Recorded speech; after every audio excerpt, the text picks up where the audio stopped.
রাধা রানী কেমন আছে, কেমন আছে, রাধা রানী কেমন আছে, কেমন আছে, তুলসী দয়া করে রাধা রানী কেমন আছে, তুলসী দয়া করে রাধা রানী কেমন আছে। তুলসী বলছে, এই যে গোবিন্দ বলছি তোমার রাধা রানী কেমন আছে, এটা আমি কি করে জানি, আর কেনই বা তোমাকে বললো, কি বলো না, কেন বলবো।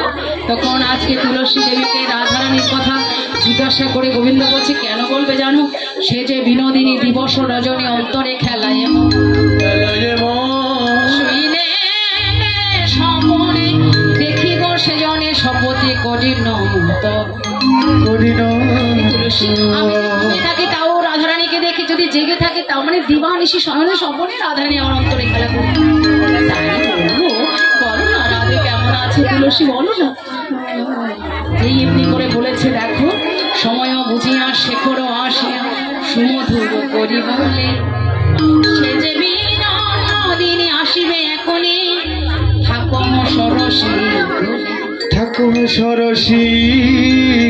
তুমি রাধারানীকে দেখতে চাও, পেতে চাও তো? বলছে হ্যাঁ হ্যাঁ তুলসী, তুমি তাড়াতাড়ি করে আমাকে রাধা মিলাই দাও, আমার হৃদয় ব্যাকুল হয়ে আছে।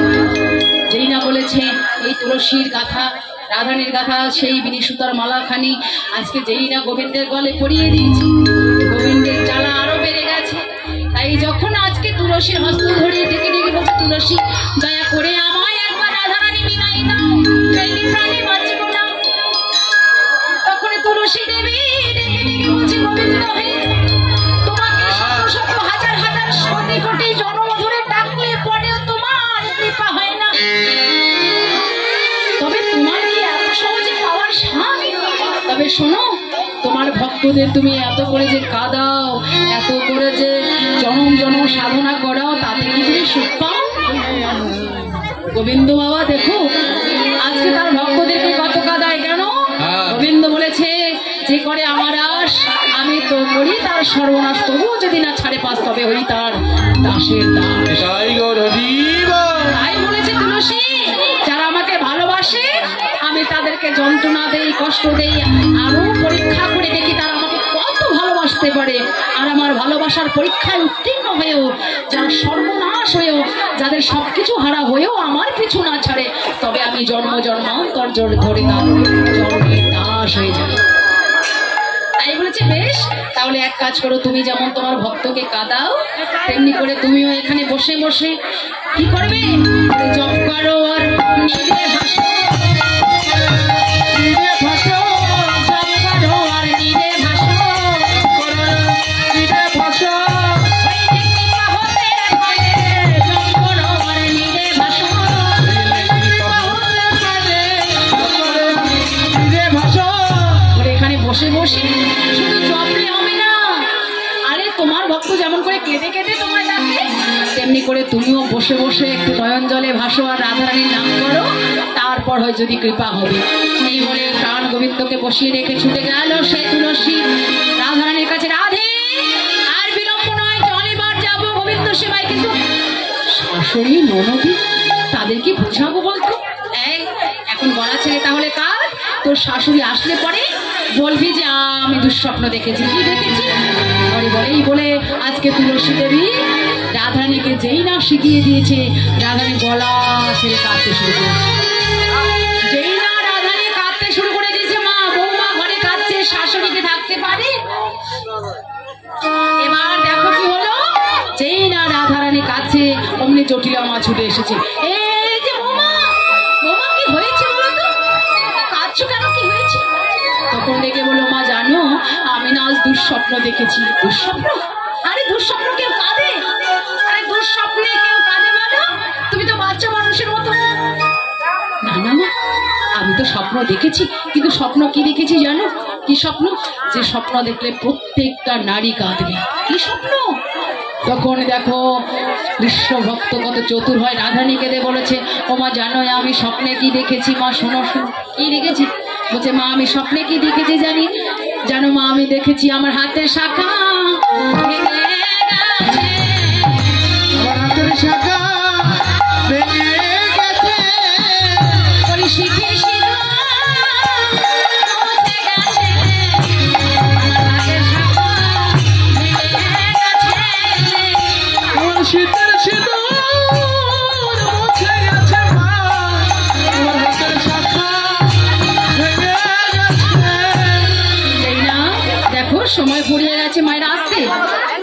সময় কিন্তু অনেকটা আমরা বিলম্বে কাটিয়েছিলাম, যার কারণে তাড়াহুড়ো করতে হচ্ছে। এখন ডেকে বলেছি যে শোনো মা, এটা দুঃস্বপ্ন তো সত্যি, মানে আমার ছেলের অমঙ্গল, এটা আমি মানতে পারছি না বৌমা। মানে তোমার হাতের শাখা ভেঙে গেছে, তোমার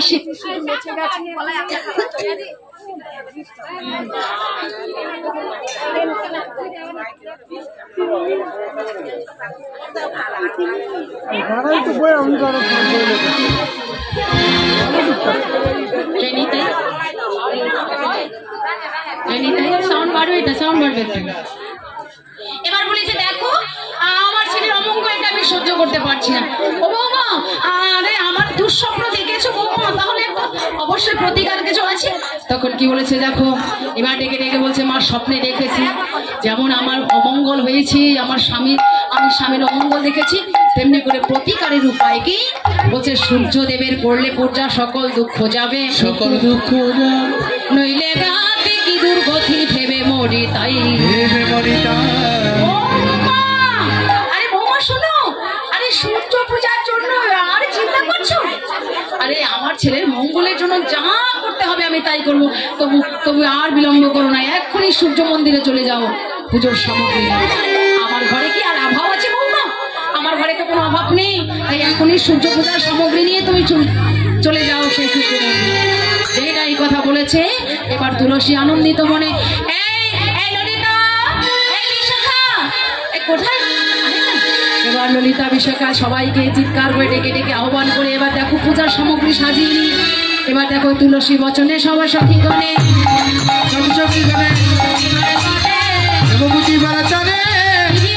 নানা উপহার পূজন ভজন করে নিগলা মাখন রসলা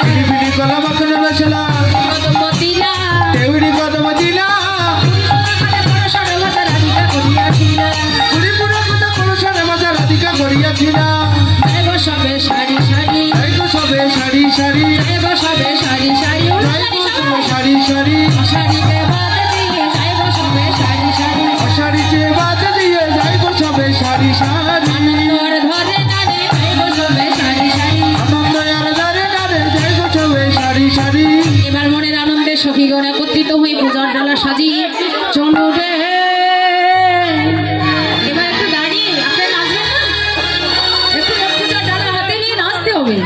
চলে রাধা বিনোদিনী, সকলে মিলে মায়েরা উলুধ্বনি করবেন সূর্য দেবী জয়, সূর্য দেবী সূর্য দেবী হরি বল সবাই।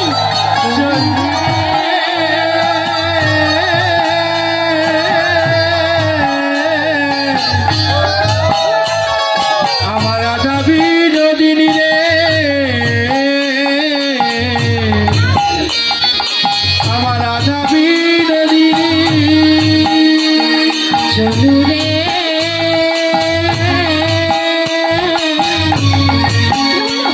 চলে রাধা বিনোদিনী, রাধা বিনোদিনী আর পুজোটা চলু রে।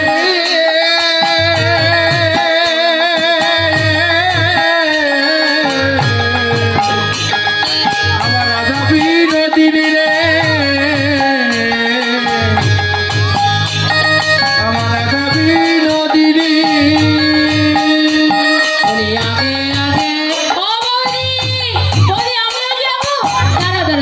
মানে কুটিলায় যে ঢুকে পড়লো, তাই রাধা আমি সকিয়ে সবাই মিলে কুটিলাকে আগে আগে যায় কুটিলা পিছে রাধা রানী রে, পিছে রাধা রানী আগে আগে যায় কুটিলা পিছে রাধা রানী রে।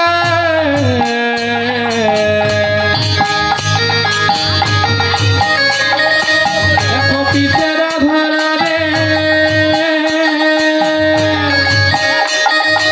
আগে আগে আগে আগে আগে আগে যাই কুঠিলা পিছে রাধা রানী রে।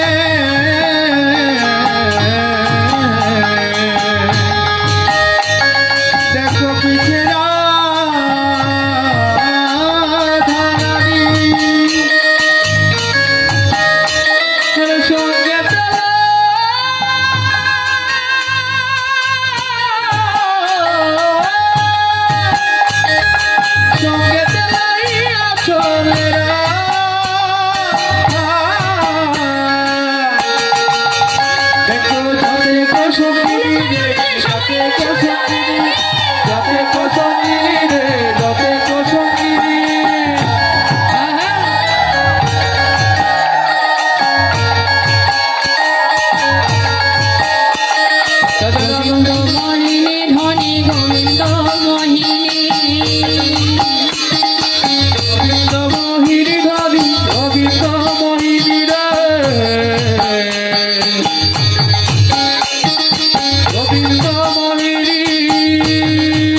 দেখো গোবিন্দ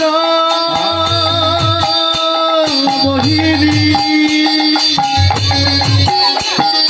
গোবিন্দ মোহিনী ধনী গোবিন্দ মোহিনী রে দেখো গোবিন্দ মোহিনী গোবিন্দ মোহিনী ধনী গোবিন্দ মোহিনী রে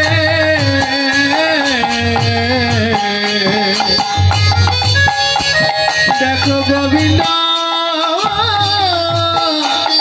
মোহিনী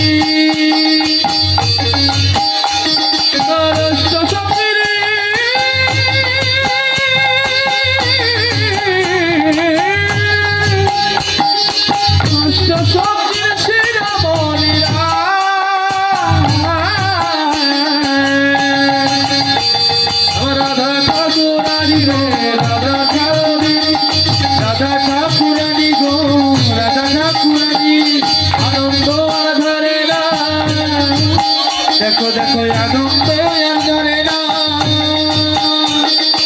ধরে ধরে ধরে ধরে আনন্দ ধরে না ধরে ধরে ধরে না রে আনন্দ আর ধরে না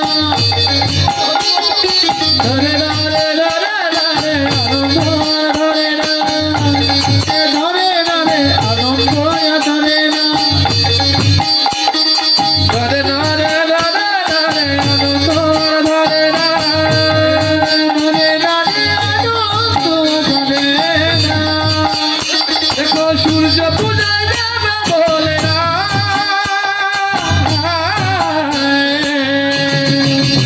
সবার আনন্দ ধরে না আনন্দ ধরে না আনন্দ ধরে না আনন্দ ধরে না বলু রে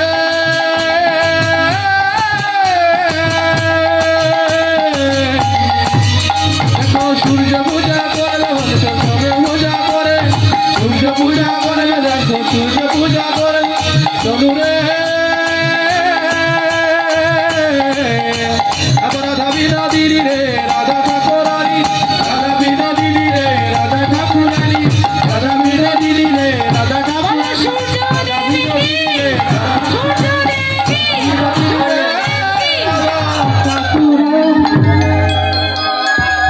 জয় রাধে। এমনি করে চলতে চলতে যারা ষোড়শী খোঁজে পৌঁছে গেছে। এবার দেখো সখীরা অনেক অনেক অনেক অনেক আরাধনা উপাসনার পর যুগল রূপ দর্শন করছে অর্থাৎ প্রাণ গোবিন্দকে। এবার দেখো খুঁজে পেয়ে রাধারানী আর গোবিন্দকে একত্রিত করেছেন। কিন্তু দেখো একত্রিত হলো বলে সখীদের মনে আনন্দ যে আমরা কত সাধ করে একত্রিত করতে পেরেছি। আমরা এখন রাধা গোবিন্দকে নিয়ে একটু আনন্দে আমরা বাঁশি চুরি খেলবো, ফুল তোলা খেলবো, তারপরে আমরা যুগলকে নিয়ে মনের আনন্দে একটু আমরা আমাদের মন ভরাবো। তাই আর বিলম্ব নয়, আমরা এসব রাধা গোবিন্দকে যুগল করে এবার তখন রাধা গোবিন্দকে যুগল করিয়ে সখীগণ দেখো মনের আনন্দে ফুল তোলা খেলা খেললো, বাঁশি চুরি খেলা খেললো। তারপর দেখো আর কি করছে দেখো, ও মা আমার রাধা গোবিন্দকে একটু নাচাবো। হ্যাঁ ওরা নাচবে, জায়গাও কম হচ্ছে, ওরা নাচতেই যেন জায়গা পাচ্ছে না।